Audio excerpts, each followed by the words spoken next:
Computers are amazing machines, but how do they understand the code that we write? Have you ever wondered how computers read code?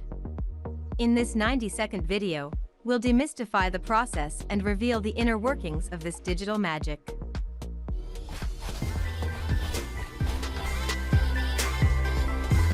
When you write code, it's a human-readable language. Computers, however, speak a different language, machine code. Your code goes through a compiler, which translates it into something the computer can understand, a series of ones and zeros, or binary code. Once in binary, the computer's central processing unit, CPU, and random access memory, RAM, come into play. The CPU fetches instructions from RAM, decodes them, executes the commands, and stores the results back in RAM. Your code tells the CPU what to do step by step. It might be simple math, drawing graphics, or connecting to the internet.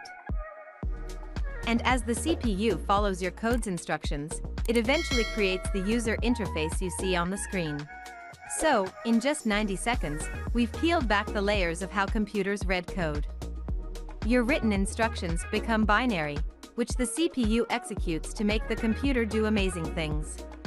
Next time you write code, remember, you're speaking a language that computers understand, and together, you can make incredible things happen. Thanks for watching.